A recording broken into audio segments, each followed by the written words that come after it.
Picture this. You're scaling the heights of your career, fueled by ambition and drive. But what if I told you that your most powerful asset isn't your business plan or your net worth? It's your health. Join us as we uncover stories and transformative insights from a fitness expert who conquered cancer and her career.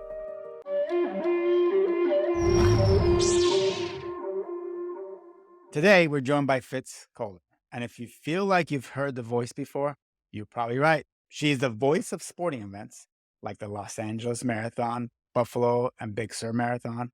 And probably the voice I benefit from hearing more often in my head, as she's one of the most prominent fitness experts in America. She's on a mission to add a decade of life to anyone she crosses paths with. And today, that's us. Welcome, Fitz. Thanks, guys. Hello, Mike and Arten. Thanks for having me on your show. No, thank you for joining us. So, kind of at the top of this is for our listeners to kind of know, is there any science-backed data to support what we're going to talk about today? Because I think sometimes people hear this fluff about fitness and health and they just brush it aside. But is there a lot of science-backed data? Yeah, so I've got a few strong opinions, but all of them are based on science and facts. And, if you're in the fitness industry and you're not highly invested in science and facts, then you need to get the heck out. I'm curious here as we look at it because, some of the things as you strive, first off, to add 10 years to people's 10 years lives. of quality life to people. Yeah. That's good distinction. I like that. Quality life. That's a good distinction. And I have to ask too, because your name, as I was mentioning before, seems to be built ready for this industry. Is this what you had always had in mind? Was it, as you were born, you're like, this is it, it's in the name, I'm going to do it? Or what brought you here? Yeah, I mean, obviously there were little choices for me with a name like Fitz, but I actually started teaching fitness right before I turned 15. And, I would say before then, I knew I wanted to connect with people. I was the birthday clown at the skating rink when I was about 12. And that was a strong fit. That was actually a real strong precursor to what I do now. But yeah, I wanted to connect with people. I wanted to be helpful. And it wasn't until I blew out my knee, had knee surgery, went to physical therapy. They sent me off to the gym that I really fell in love with fitness. And I became a true believer in its impact on the rest of our lives, right? If you take good care of your health, you can accomplish all of these other things. And if you don't take care of your health, you're going to be severely limited on those other things. And I started teaching fitness right before I turned 15 and fell in love with it. And, my career is definitely involved. It's serpentined in so many different directions, but I got that master's degree in exercise and sports sciences from the University of Florida when I was young. I hosted a TV show. I think I was 20 or 21 when I started doing that, started writing articles, and just, I was convinced then that fitness mattered, and I love people and helping other people understand that fitness could be understandable, attainable, and fun was very important back then. It's even more so now. I'm even more committed to the cause after 30 something years in this field. Impressive. And for you with social media, then allowing you to, in essence, reach out even further. I mean, was that like for you, like, or? Yes, because my craving is mass impact. So, I knew early on that teaching in a gym just wasn't going to satisfy me. Is it a fun thing to do? For sure.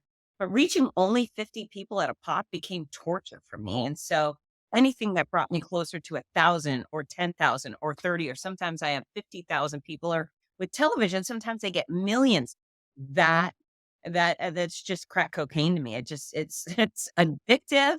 And so now that I have this platform via Instagram and Facebook and YouTube, and I know that when I'm sleeping, people are still tuning in and receiving my messages. It's pretty cool stuff. I'm very grateful for it. How does one find themselves becoming an announcer for sporting events like the LA Marathon? Yeah, so it's a good question. So I've used my big mouth for a living. My big mouth has been one of my greatest assets, my greatest tools. And, apparently you can use your big mouth in a variety of ways professionally. And I was teaching clinics. So I've also done speaking my whole life. I just, corporate speaking and so forth. Big stage stuff has been one of my great fortes. And so Disney World and Disneyland, their Run Disney endurance uh, races, they were inviting me in virtually as the Disney fitness expert. So I was teaching clinics, and their race announcer, their best race announcer, Rudy Novotny, big voice, big personality, beloved by those athletes. He was stuck introducing me before I would speak. And then he'd be stuck there listening to me. And he always, after my presentations, he'd say, "Oh my gosh, you're so good. And you're so engaging. And people love you," and so forth. And eventually, after one of my presentations, he said, "You know what? I need a co announcer for the OC Marathon in California this May." That's Orange County. He said, "Would you be interested?" And I said, "Well, for sure. I've seen what you do. It looks like a lot of fun. It looks like it would be in my wheelhouse. I've never done it before. So if you're willing to show me the ropes, yes, please." And so he connected me with the race director, Gary Kutcher, who had a brief conversation. He visited fitzness.com like you did. We did a little talking. And we had a short conversation. He said, "Hey, come give it a try. I'd love to have you this year." And so uh, I fell in love with it from the get go. I mean, as a fitness pro, I have to do a lot of arm twisting. I'm constantly trying to convince people that exercise is a good idea and they should squeeze it in, force it in, etc. And at this race, Gary Kutcher literally said, "Fitz Kohler, here's 30,000 people who have chosen to exercise this weekend. Make sure they know what to do and make sure they have a great time." And so my whole job there was really just to make sure they all felt special and they all had fun, and fun is my middle name. So about an hour after yelling "go" for the very first time on marathon morning, Gary came over and said, "Would you please come back next year?" I said, "Hell yes." And there were other race directors there and they liked my vibe. So they invited me too. And, the race announcing thing is just spun out of control in the most wonderful way. I'm booked most weekends of the year and I just get to go make happy noise for incredible people who really like exercise. Yeah, it's a win-win. As a sports fan, it's just so cool.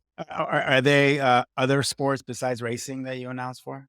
Yeah, yeah. So I've done cycling events and triathlon. I've done soccer, lacrosse, basketball, and this coming week in Sacramento, California, I'll be announcing my very first professional pickleball tournament. So Oh, wow.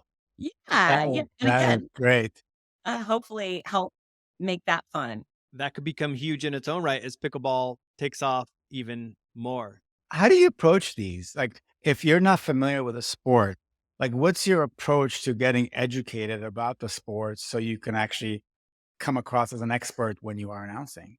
Right. And I do believe in a certain regard, like if you're not very fluent in running, you're a second tier announcer at the best. Sometimes people hire a news like a weatherman who is not afraid to get on a microphone, or a DJ, and they have no idea what the running world is like or what these people are experiencing. And it's just it's bottom of the barrel stuff. It's not a good choice. So I feel the same about the other sports. Now with pickleball, I'm not going to be ringside commentary. So my job will be interacting with the crowd, getting them prepared for the next event. We'll have TV coverage, and so people will hear my big mouth talking about sponsors and who our next athletes are and who's in the championship match. But you bet your booty, if I am going to do play calling, it's going to be in a sport that I know inherently. So I think my best choices are the endurance sports, soccer, and then actually combat sports. I was a competitive kickboxer for almost 10 years and I love talking about kicking people in the head. So yeah, there's a couple Yeah. real good Yeah. choices. Oh, it's Yeah. great. No, I was just curious too. First off, when you say Sacramento, that's my I guess you say hometown. Born up in that area. I've yet to get into pickleball yet, so I'm actually hearing that you're doing that. I'm so intrigued to see what that looks like in the sport. Like as it continues to take off, and I hear more and more people are starting to put pickleball courts into their yards and that kind of stuff and grows. But um when you're right now, as you're doing that more and more on the weekends, is that where you prefer to spend your time, or where are you actually putting most of your energy now when you look to build out, your brand and help more people? I'm very busy. People always say that to me. Even old friends say, "Well, I want to talk, but I know you're so busy." And I tend to think we're all so busy, right? So my busy looks different. My busy is photographed and telecast. So Uh, I have a really fine balance between working my tail off at events, or when I do keynotes, that's pretty intensive as well. And then when I'm not on the road, I spend my mornings, first 2 hours of my day are with my dogs, hiking trails or dog park, and then I do stuff like this. I do a lot of media off of my computer. I'm an author, and so I'm able to balance a little bit of this, a little bit of that, and fortunately for me, all of my work is very scheduled. So I know next week it's Sacramento, and then the week after that, I'm speaking in Vegas at a cancer conference, and then it's here or there. So I know the only problem I have so far is that I can't be in 2 places at once, and sometimes a 3rd place. So I'm working on that. We're trying to get that teleporter up and running. Same Uh, problem everybody has. yeah. Maybe a good segue, kind of with everything you're doing and your experience. So, how has prioritizing health and fitness positively impacted your own kind of personal journey, entrepreneurial business journey, not to mention your victory over your own battle with cancer? Yeah, so I think my fitness is vital to everything I do, not only professionally, but as a parent and as a friend. If I were not taking good care of myself, I would be, bottom dwelling as far as energy and attitude. So I do believe that. I do believe that if I step on a stage and I don't look the part, my master's degree means close to nothing to most people. They see me and they go, "Oh, she's fit," or why are we listening to her?" Right? So I definitely believe my fitness is necessary for a variety of reasons. And then, as you touched on, I was diagnosed with cancer in February of 2019. 7 weeks after a crystal clear mammogram, I got out of the shower on a race weekend and naked. I rubbed my underboob, it had an itch, and then I found it. I found a grape sized lump, and I knew Wow. exactly what it was. And I picked up the phone instantly, still naked, called the doc and said, "Hey, I found a lump." And they said, "Can you come in tomorrow?" And I said, "No, I'm running a race tomorrow. How about Monday?" And so I ran that race on Friday. On Monday, it was one appointment. On Thursday, it was a mammogram followed by an ultrasound where the radiologist said, "You know what? This mass is concerning, but you also have 3 hard swollen lymph nodes that look really problematic." And at that point, I just knew. I thought, "Oh, it's spread. It's spread so fast. I'm gonna definitely gonna die." And so I had a biopsy the next day, and within a few days, a surgeon called and said, "Fitz, we are so sorry, but you do have breast cancer, and it has already spread to your lymph nodes. It is running through you like wildfire. So we need to treat you urgently and aggressively." And they did. So 15 months of chemotherapy, which is a very long time to have chemo. 33 rounds of radiation. I had some surgery, and I'm very, very grateful to say that I've been cancer free for a few years. But there's a two-part with this fitness thing. Sometimes people say, "Oh, well, you exercise and you still got cancer. Why should I even bother?" Okay, well, there's babies in the hospital with cancer and they did nothing, right? They did nothing. They never even made a choice when it comes to eating habits or this. So sometimes people just get cancer, right? I don't know. Maybe there was something in my life. Maybe it was environmental. I don't know. But I had one cell go rogue and it caused a real problem. But what I can tell you is, cancer treatment is horrific for many of us. And I was dragged behind a horse for 15 months. And, when I was skeletally thin and sick and weak, and I thought everything had gone wrong, my oncologist is so funny. It was right before one of my rounds of chemo, and you have to go see your oncologist, and they do a little assessment, and they take your blood, and then they tell you you're cleared for treatment today or you're not. And so I show up, a little basket case. I'm bald and gray, and my fingernails have all ripped off, and I have no eyelashes, and my stomach has been through a cheese grater type thing. And he goes, "Fitz, I am so proud of you. You are doing so great." And I said, "What?" "No, I'm not." He goes, "Yes, I'm so proud. You're doing so great." And I said, "Dr. Gordon, I am a catastrophe. I have no idea why you're saying this." He said, "Listen, I'm not saying you haven't suffered. You have suffered greatly and it shows. However, I have given you the meanest concoction of chemotherapy that I give absolutely anybody. He said, so many people in your position would have been hospitalized for a month already. They would have had a feeding tube, which would have set them up for infection. There's all of these things that could have gone wrong.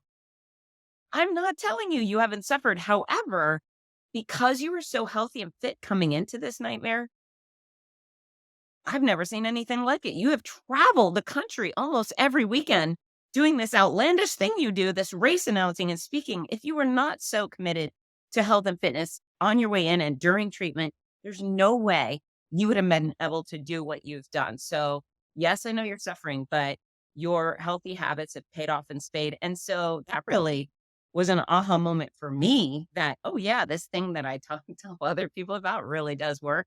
And then, I did my best. I hung in there with as much exercise as I could during treatment. And, I did hit rock bottom physically, but I baby stepped my way out of it. And then about a year after chemo, I ran the Boston Marathon. So yeah, it matters. And Wow, congrats. yeah, W thank you. Thank you. I'm Wa really proud was of that.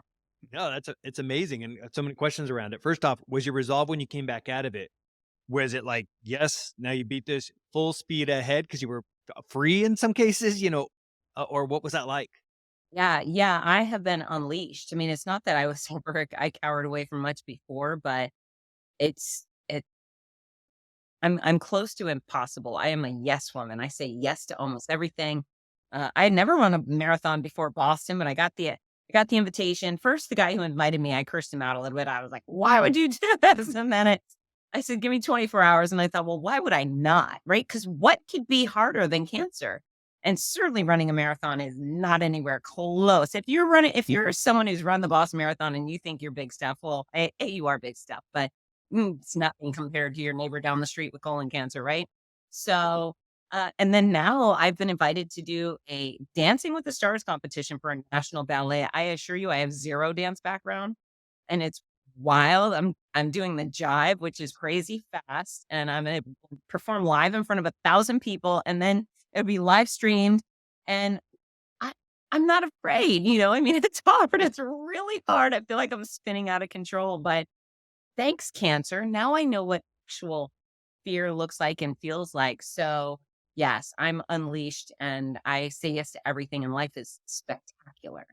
I mean, it definitely sounds like your perspective about life changed dramatically. Can you unpack that a little bit? Like what feelings and like what mindsets have really transformed through that experience? Yeah. So when you get diagnosed with, let's say, cancer or MS or all of those things, you've got some choices, and certainly pity parties and wallowing are a choice. But for me, even though I was scared, I was so scared and so stressed. It was really stressed, right? I kept thinking about those children, those babies in the hospital, and thinking, wow, how lucky am I that I'm a grown up? Can you imagine how bad it would be to be a kid with cancer? And I also kept thinking how fortunate I was that it wasn't my kid with cancer.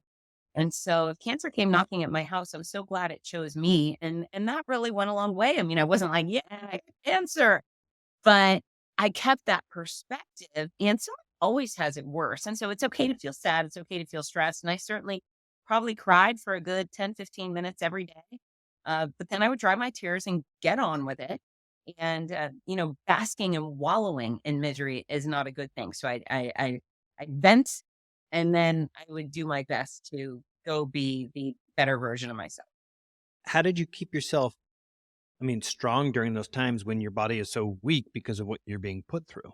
Yeah, yeah, so I did what I could when I could, and, that's a lot of what the books are about is controlling what you can when you can. Because when you get cancer, it feels like your whole life goes on spin cycle, so I did have a ton of sick days in bed.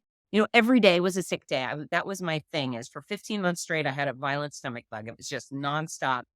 But I would do leg lifts in bed. I would do bridges in bed. When I was brushing my teeth, I stood on one foot to practice balance. I walked when I could. When I was in the shower, and I was in the shower a lot, I would stretch in the shower. I put on Jerry Seinfeld um, uh, interviews because he makes me so happy. And so I was like, there's mental. I need him to keep me laughing. And then I would just stretch underneath hot water. So I Did not do a lot of very impressive looking things during treatment, but I did whatever I could, and that really was essential to me getting back to some normalcy. And when you mentioned the 15 months, was that a period of time where the doctor said, okay, it's gone, but then it came back? Or was it literally 15 months of we're still working on this? Yeah, so I definitely had a mean little booger running through me, and they started with chemo right away. So sometimes people say, well, why didn't they just do surgery, do a lumpectomy or mastectomy? Well, once it hits your lymphatic system, there could be little cancer cells all over the place. So they treat you systematic. Well, I got that first 5 months of chemo and cancer shrank. It did not go away. And then they did surgery and they removed the cancer they were aware of. And so at that point, I became in remission. That's the point where they say, okay, you're in remission where you have no evidence of disease. And then after that, they continued with 10 more months of chemotherapy, just in case for those cells running around me and all the radiation. So then they did another scan. Did they do another MRI? I can't remember. Anyways, I'm definitely cancer free. And they keep me on a pill for the next 10 years, which I like the pill very much. Oh, wow. Interesting. That's crazy. And it's amazing. And you mentioned something else too, that what do you call it? Human nature or what of individuals being like, but you were healthy. Why? But I think as you mentioned, like your ability to stay strong in battle came, I think, both to probably a level of physical fitness, you know, making some assumptions here about what you're putting in your body as well as your mental toughness that I think you built up through everything else that you did. Why do you think like people and to me this then makes a connection talking a little bit more of where I think a lot of people know that they should take better care of themselves, but we look for reasons not to. We'll look and we'll say, well, Warren Buffett, eats McDonald's every day and drinks Coke all, instead of water kind of thing. And we look for these things that give us our own excuse to do so. Why do you think we struggle so much with that as humans and want to put down other people's things to try to, feel better about, I guess, ourselves? Yeah, so there's a couple of things right there. I mean, that's unpacking a lot. I think number one, there's kind of just a lazy culture, right? People are not committed to exercise. They weren't raised to respect their body and respect their health. And so, this doesn't feel good today, or I'm not up to it. I'm not going to do it. As opposed to, for me, if I have a snack in bed, I can't go to sleep without brushing my teeth. I'm like, oh, I just can't let that sit and rot on my teeth, right?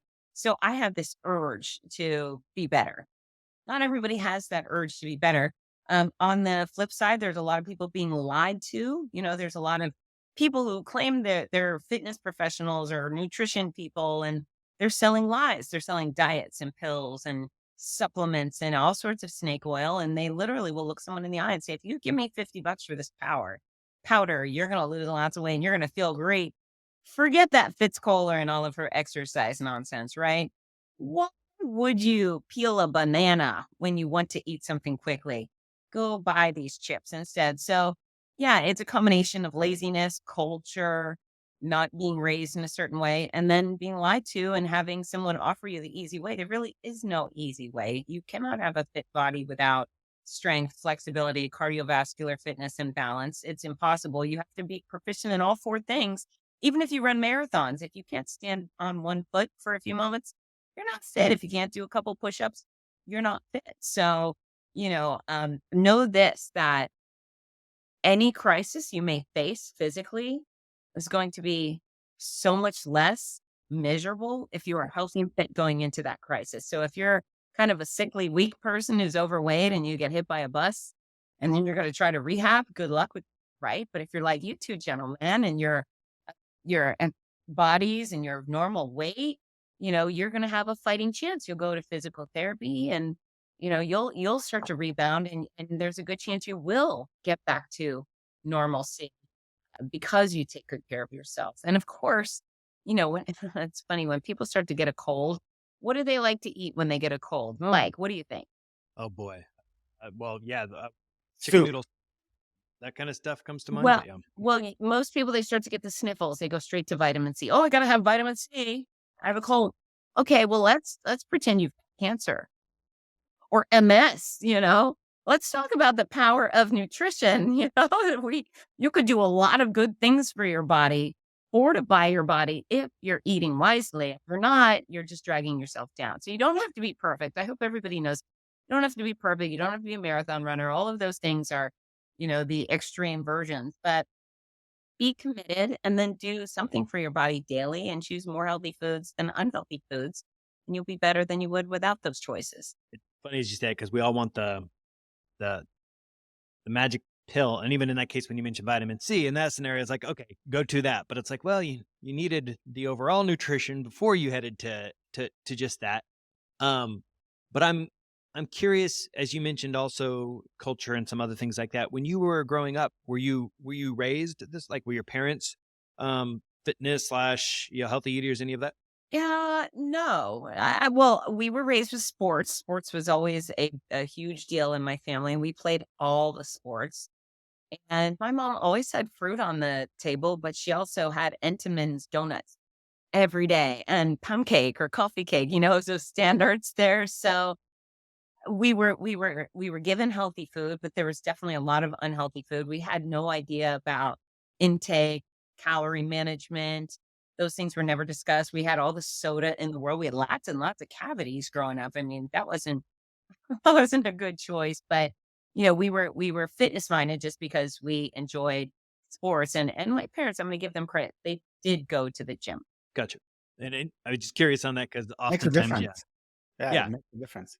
w- Yeah. as parents now, I've got three young boys of my own. Art has two kids of his own, and my wife and I, as we put more focus on it now. I mean, we've always put a decent amount of focus, but as we put even more focus now, it's heavily because we realize the habits that we have in life, and how much we do influence whatever our kids are around on that regular basis. It doesn't make it easy, but at least gives you another why or motivation to do so. But I'm curious, what advice, you mentioned before, do something each day, but for people who want to you know uh, be healthier, be in better shape, like, do you recommend they jump all in, pick the nutrition, pick the exercise? Like, what's the right approach to people who probably tried multiple diets before over and over again, but keep finding themselves back to thinking that diet is simply um, getting losing weight instead of diet as a regular just part they eat?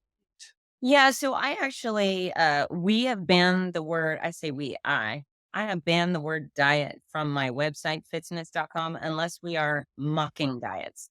Right. So the diet is the word diet connotates restriction and suffering and misery and short term It's like the word budget outcomes. for people. Yeah. Yeah, garbage. It's garbage. There's almost zero. There are close to zero diets that I would support. Cardiac diet, because your cardiologist said, "Hey, buddy, you're gonna die without changing your habits to these." So cardiac diet I can get behind, but keto and intermittent fasting, it's all crap. It's all short term nonsense that leads to short term results. And so instead, people should go back to kindergarten. Remember, there was a list of foods that help and foods that hurt. You don't have to be perfect, but you should lean more on the foods that help side. Now, if you want to change your weight, on the cover of fitness.com, it's a very thorough, easy to understand article. It's called The Exact Formula for Weight Loss. It will teach you how to eat the right amount of the right food for the size you want to be. So you learn your own caloric budget. It's so simple, stupid. And yeah, I mean, food isn't complicated. I think if we had a whole bunch of food laid on a table and we asked people, okay, for $100, tell me if this is healthy or unhealthy, people would know the difference. And so, again, you don't have to be perfect. You don't have to remove. If anybody says remove all white stuff, they're stupid. Walk away, because potatoes are white. Potatoes are wonderful, and onions are white, and onions are wonderful. So, remove meat if you really love animals. If you are a big time carnivore, you don't have to remove it all, but maybe you choose chicken over beef, right? Maybe you choose turkey over bacon, or maybe you go vegetarian for some meals. You don't have to be a strict vegetarian or vegan. You can have more plant based meals and less of the other stuff. But I would say aim to be 1% better every day in each category. So 1% better in fitness, 1% better in nutrition. Eventually, you'll have you'll have really made a lot of progress on that platform. Don't expect huge results. That's how you build the right habits, that come I mean, I personally struggle with this myself, but, as a what you described, a very busy and active professional life where a lot of, executive professionals and entrepreneurs fall into. And I guess I'm guilty of it. I'm going to say Michael's guilty of it. And I know he'll How agree with dare me. you? Yeah. How do you find that balance of business, business, work, work, work, work? Because I feel like whenever I make a bad decision from an intake perspective is when I'm in a rush and I'm like, oh, it doesn't matter. This is more important than my health right now. How do you approach that? And what advice do you give entrepreneurs, professionals, executives? Yeah, so we're made differently, right? Especially an entrepreneur, we will do anything. We will move mountains to get the things that we want. And so I know what you're capable of. I'm wired the same exact way. So it's just about priorities, right? And so know that as a professional, if you want to have more success, make more money, have more clients, know that within 7 seconds of another person seeing you, they have made an opinion up. They have established a strong opinion about you. Even if they don't know your credentials, they haven't seen your resume, they look at you and they think, hot damn, I want to work with that person, or yeesh, maybe not. I don't want that person on my team. That person looks tired. That person may not have the energy to do the things I need him or her to do. And so your fitness actually matters. Now, is that fair? Well, we know there's a lot of things in business that aren't fair, but it's reality. It is reality. And you say a lot about yourself when you walk into the room. And are you standing up straight? Fitness equals great posture, usually. If you're slouched over, I'm not hiring you. I'm not going to hire a slouchy person. Forget it. So stand up straight, have some back strength, do some darn bridges. They're not complicated. They're just lie on your back, tuck your heels into your bum and lift your hips up. Boom, bridges. Eventually you stand up straight. So the world is watching, and you may not think that your physical presence is an issue. I think you're wrong. And of course, we would all definitely work with a very talented person who is overweight or out of shape. But you're gonna get in your own darn way. And then the other component to that is the reality. If you are out of shape and overweight and tired, you're not going to put out what people need from you, right? You're not going to be able to keep up with the demands of your own business or the demands of your boss or the demands of your customers. So you should take better care of yourself. If you'd like to tend to your business better, you should be focusing on eating more wisely and exercising more often, and make sure your body is resilient and powerful. And I mean, you said a lot there that is so incredibly valuable. And I think that piece that you mentioned about individuals, of whether it's right or wrong, of when people are choosing somebody I mean, look, the media fills everybody full of here's what, strong looks like, or here's what, so I do think people automatically look at it through that lens. But also the reality to it is I can say that, with few exceptions, people who I've had, on a team of work, those who were more excited or interested in caring for themselves and did that, there was just something about the way that they came across. I don't know if you call it a confidence or what have you. And while others might have that as well, there is something to, I don't know, you could even say, charisma, things like that. And there are ample people, I think, who can still have that despite being in great shape, but I can't quite put my finger on it. But it's that kind of unspoken thing where you respect even more, because I think what it takes to be able to achieve that. And then there's another level of respect that could come with that at times. Yeah, I mean, and we can just do a visual. If I just tell anybody, envision a really fit, well-dressed woman walking into the room. You think, yeah, okay. Honestly, even if you just said well-dressed woman in the room, people would probably go fit because they're automatically, yeah. Yeah, and even let's go to the wardrobe. That matters. You could be very overweight and out of shape, but that attention to detail, that attention to yourself, the one that says, I care about me, that's very important too. And so it's not about being perfect. And I don't expect everybody in the world to be the perfect size or whatever. That perfect size doesn't exist. You know what? I'm the perfect size for me. I could tell you there's a lot of people who are like, you're too thin. I'm like, well, okay, well, who cares what you think? But so everyone's got their opinions, right? But it's about being your best version of yourself and being prepared and capable of doing the job.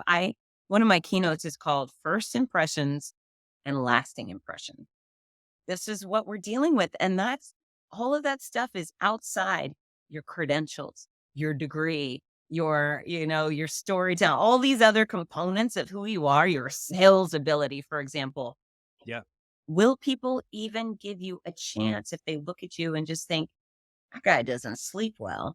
He is a tired looking man, and I just don't think he's going to get me the best deal on my house price, right? So it all matters. I was just going to add that no matter how much people will say or train themselves, inherently we all have biases, and it's very hard to get rid of them. Sure, you can focus on some of the biases that might be just wrong, whether it's racism or sexism, but some of these biases around you're not dressed well, those are very hardwired, and it's hard to kind of reel them back in. So that's the reality of it, and I feel like it's hard to fight it. So just you know you do yourself justice.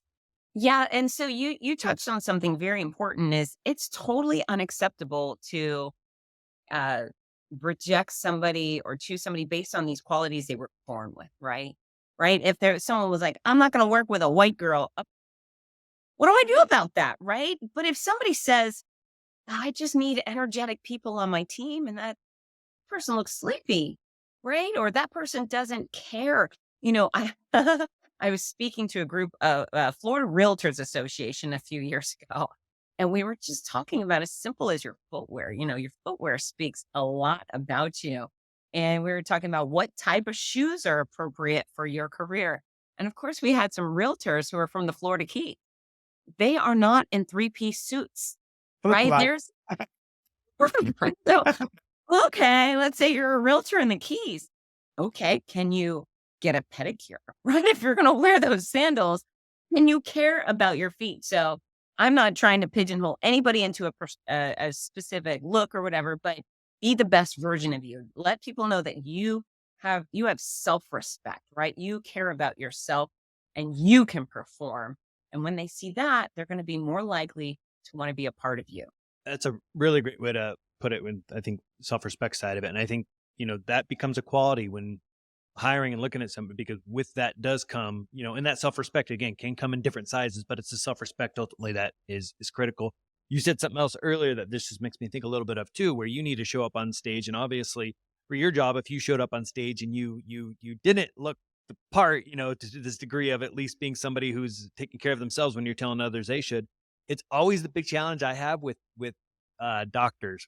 Again, to each their own, but I'm like, seriously, like, especially, it is those ones where they're like, you need to take better care of yourself for your heart. I'm like, but doctor, it's like, that's a thing where you want to know that yeah, they are. Okay, so I love that you brought that up. So many years ago, I was in Houston speaking to it was San Jacinto College. They had hired me to come in to speak to their professors of medicine. So they were teaching future doctors and nurses and so forth. And so I go in and I talk for about 15 minutes and I get them hooked, right? I get them there. They're buying my message, get it. And so at some point I pause and I say, okay, I got a question for you. If I had walked into this room 30 to 50 pounds heavier, would you have believed anything I said? And they all were kind of like, no. I mean, they were giving me honest face that said, yeah, no. And so I turned it on them and I said, okay, now, do you believe your patients believe what you tell them? And it is shocking to me because I work with a lot of doctors and a lot of different venues, and how many obese and morbidly obese cardiologists are out there, or the nurses in the ICU who are obese and morbidly obese. Oh, and by the way, they smoke cigarettes. And in my mind, I think if you know the word comorbidity, and comorbidity, folks, if you don't know what it means that you have an ailment, an issue that makes you more likely to die given any sort of hardship, right? You come in with COVID, you come in with the flu, you're more likely to die because of this thing that you have. If you're a nurse or a doctor and you know what that means, why would you set yourself up for these added comorbidities? So really, really tricky. I just had Dr. Stephen Loam. He's chief of cardiology at the community hospital of Monterey Peninsula in California, Chump, and he has lost 100 pounds and and he's gone plant-based and he runs half marathons. And yeah, he was raised in an obese family and he didn't even lose the weight till after he became a cardiologist. But thankfully, based on what he learned, he changed his ways. But yeah, you're right, doctors. And then the other thing is doctors have so much power, if they are someone you believe in. If the doctors have the courage to look you in the face and say, dude, you're not going to live much longer. This has gotten out of hand. You're completely off the rails with your health. And if you don't want to die of a heart attack or a stroke real soon, you need to get your stuff together. You need to watch what you put in your mouth and you need to start moving your body. That is such a powerful position to be in. And I find so many doctors are failing their patients by being too cowardly to tell the truth, which is not one of my obstacles. I think you're probably, yeah, but I care about people, so you gotta tell them the truth, and then of course reach out your hand and lift them up and help them learn a better way, right? Well, one of the careers I look at sometimes, I'll say with envy, not full on envy, definitely firefighter. Police can fall into somewhat a really care, but for them, it's like literally part of their routine and habits each day. And usually what they're doing, it's staying in shape. They're running around the blocks. They're doing what they can, whether they have weights there, there's gym. It's part of it because they realize they need to for their career. But it's one of those things that's true. You may have to carry heavy things or use, whatever your muscles to be able to break down a door, whatever it is. But the truth is, like, I wish there was ways in all of our job that became something where there was that time carved out. It was a key important part. And I say of our jobs, not that it's a job responsibility, but what I mean is part of people's daily lives, because in that career, it's the norm that it is, but there's almost no other career where that's the norm. Yeah, so you know what? I'm the greatest fan of law enforcement, military, first responders. They've got my appreciation endlessly.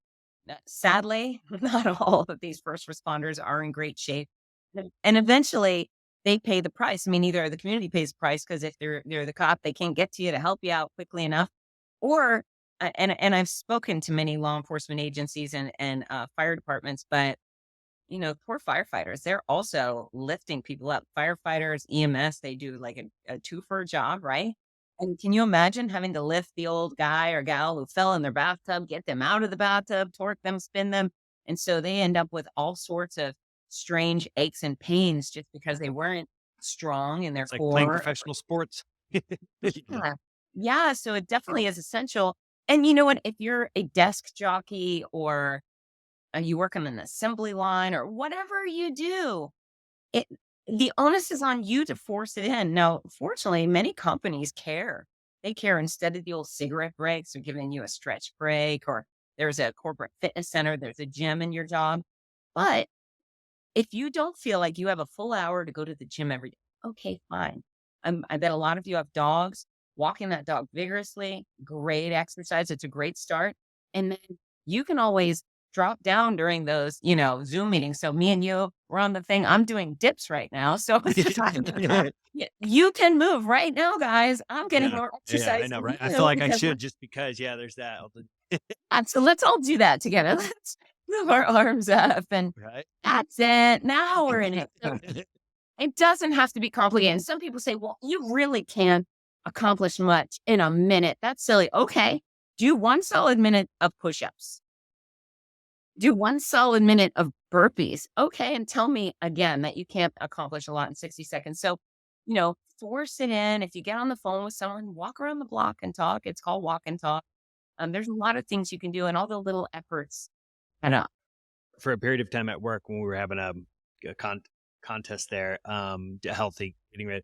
First off, we were on what floor were we on? 14th, 8th floor, and then there was a 14th floor. So when we worked at Disney, and literally we would all try to take the stairs up and down wherever we could. But when we'd start a meeting too, because so many of us were participating, it was okay, push-ups, before we started that meeting. And it was awesome during that time and everybody'd love it. And I think you could see the different energy with people too. And then let alone when they have those uh results from it. But again, people tend to, I think because they don't see that result right away, that can be a challenge. Yeah, I started to say before is, if you do these baby steps of 1% a day, you shouldn't expect huge results instantly, but you can get some results within just a couple of weeks. You'll start feeling a difference. And if you're constantly moving in that direction, even inching forward, you can achieve huge results. Honestly, if you try to swim a mile today, you're going to fail. You're going to fail unless you're totally prepared for that. You're going to fail and you're going to feel dejected and you're going to give up. But if you go do some things that are just slightly uncomfortable for a short amount of time, then you build up and you feel better about yourself and who you are. So, and thanks to all those companies that are doing great things. I used to also speak for Disney's cast members and their customers with their Be Well fitness events, and it was nice to have Mickey Mouse as my Right? sidekick on the Maybe stage in that, front yeah, of Epcot Center. That was really nice, but that's we amazing. would have, I Man, don't know, 500 cast members show up to exercise with me or hear me talk, and super cool. I have a selfish question, but maybe others could benefit from it too. So, having a 5-year and a 3-year-old, usually my day starts very early because they just like to be up at 5:36. And then just the hustle and bustle of the day. On Wednesdays, a group of us preschool dads play basketball from 9 to 11 p.m. I cannot wait. I mean, I could be exhausted. I am there. I was there last night. I was exhausted. But on Tuesday, Thursday, Monday, somehow I talk myself out of because it's not basketball. I'm like, I don't feel like going walking. I don't feel like going to the gym. What advice do you have for me? Like, why is it that for basketball, I doesn't matter. I could be in a coma. I'll still get there. But for anything else, I just have a hard time getting there. So there's knowledge. So there's the must do's, and strength and flexibility and balance need to be a part of your routine. So you should find ways to build that in. But all I'm hearing is, why in God's earth are you only playing basketball on Wednesday night? There are so many courts around, and there's so many. Like, that's a cool dude thing, and I should jump in more. I'm a little nervous to get in with all the guys playing basketball, but there's always a pickup game somewhere. Get out of your house and go. If your honey says, "Sure, go," the kids are in bed, you should just keep doing that. There is no harm, no foul in repeating, and especially if you love the thing, that's really the secret to fitness is pursue the thing you love the most. If because I work in the running industry, they say, "Well, I don't like to run." I don't care if you like to run, don't run. Big deal. Go swim or do karate or dance. I'm doing ballroom dancing now. Holy mackerel. I wish I would have started when I was a kid. It is such a fun thing to do. I feel foolish for not having tried it many years ago. So now I've got this new hobby. I'm a grown up with a hobby. So, more basketball for you.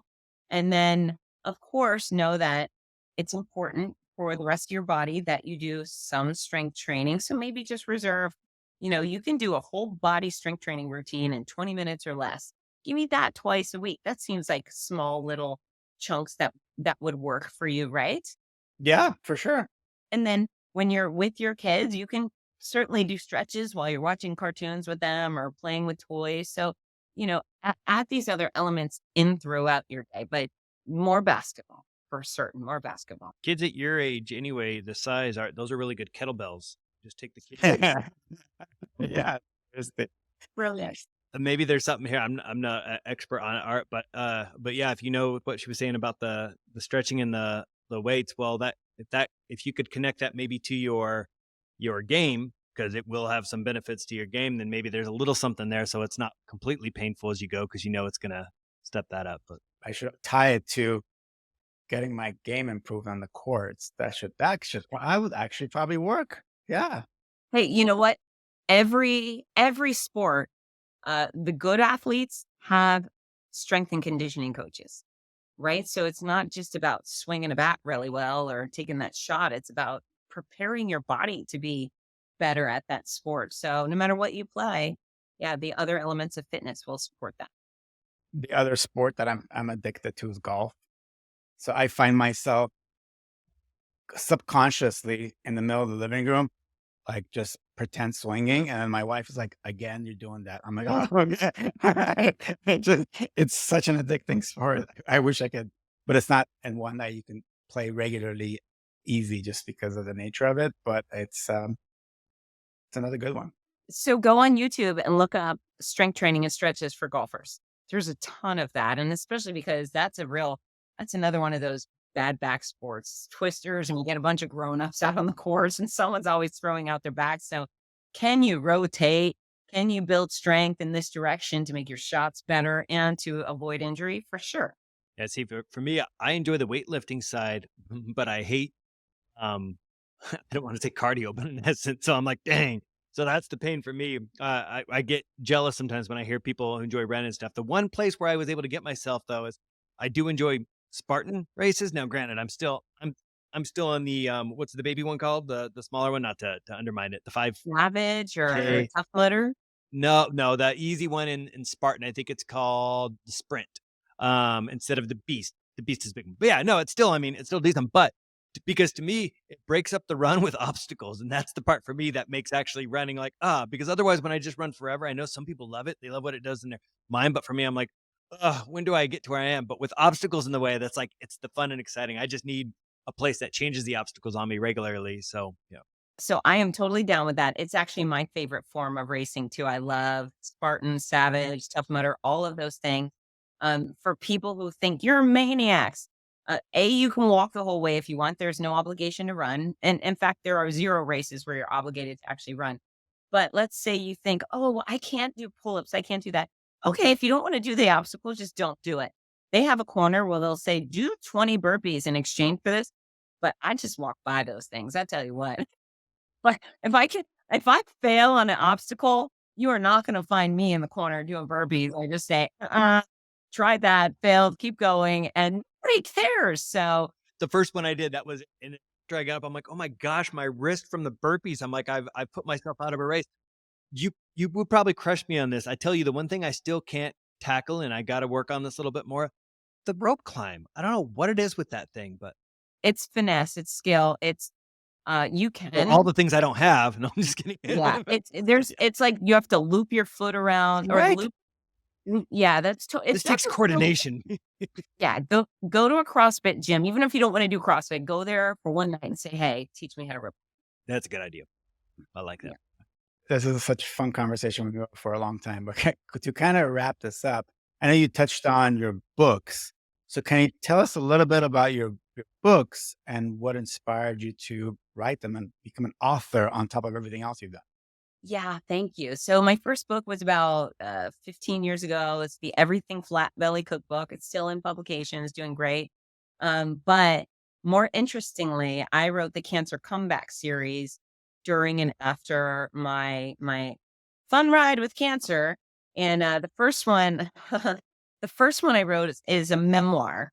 And what I found is all of these weird things happened to me during cancer care where I was completely unprepared because nobody talks about it. So, everybody knows that when you have cancer and you get chemo, you might be sick, you might be tired, you might be bald, and I was all of those things. But then all these bizarro things started happening to me, and I kept thinking, "Oh my gosh, how come nobody warned me?" And oh my gosh, this is hilarious. There were so many funny, weird things that happened, and for me, it wasn't just cancer; it was cancer and the collision of traveling. So I boarded 30 planes out of Gainesville, Florida, and I slept on so many hotel bathroom floors and then I had these wonderful experiences with strangers and so forth. So that memoir had to be told. This is called My Noisy Cancer Comeback, Running at the Mouth While Running for My Life. And whether you've have cancer or not, this one I hear it's a fun read. This is what I'm told.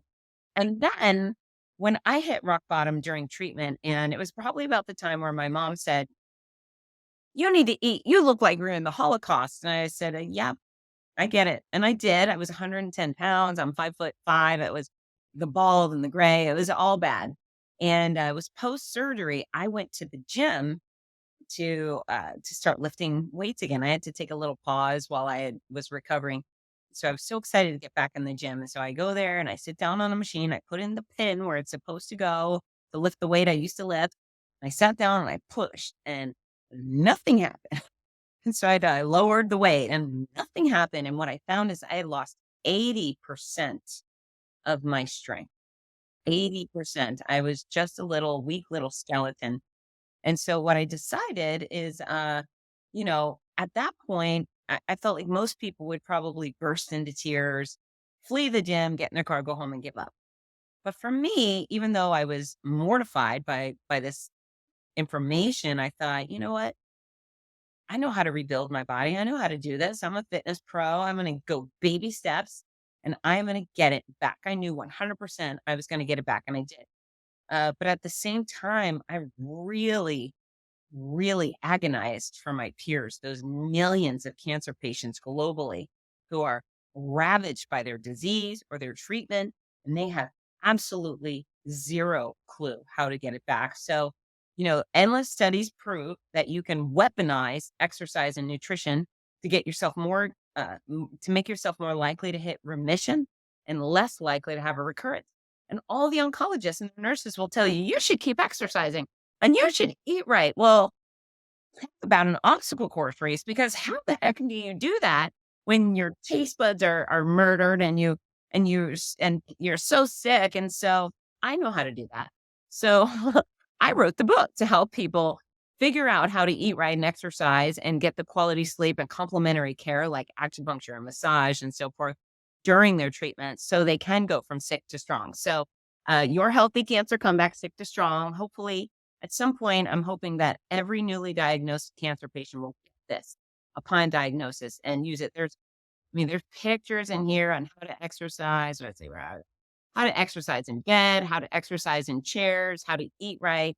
And then there's a full color healthy cancer comeback journal. And this is not only a place to document your treatment, your diagnosis, and your efforts from sick to strong, all your exercise, hydration stuff. But then there's a bunch of fun stuff in there, like, what celebrity do you look like bald? And for me, it was crazy Britney Spears. That's right. I wore a wig. And probably every day for a year, people saying, you look like crazy Britney Spears. And I would say, oh, thanks so much. And then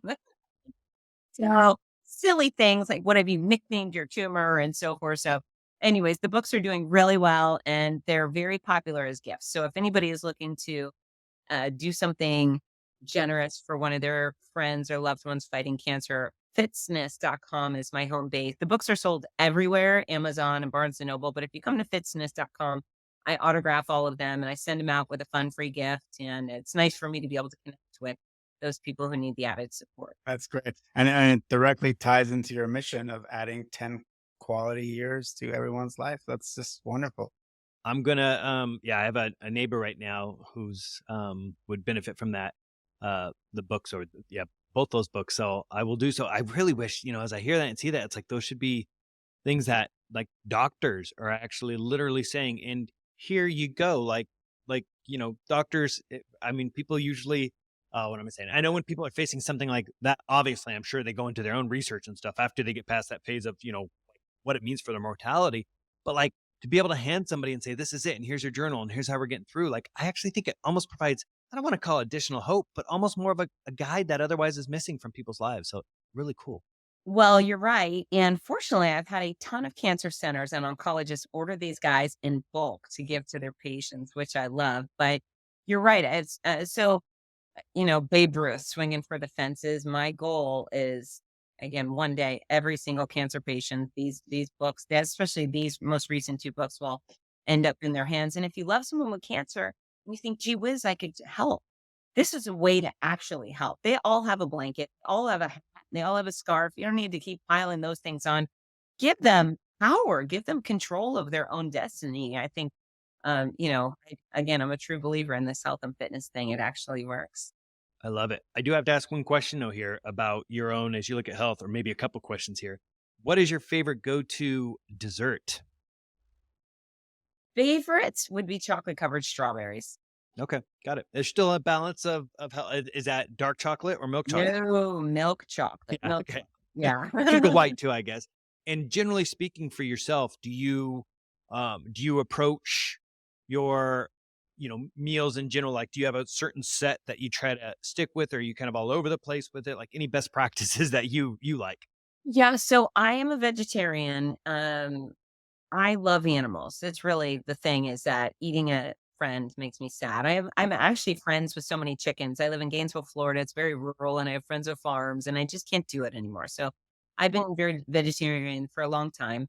But I eat a lot of, I call it counter food. I'm a lazy cook. I can cook, but I don't really want to. I wish somebody would come cook for me. So if anyone would like to do that, I will allow you.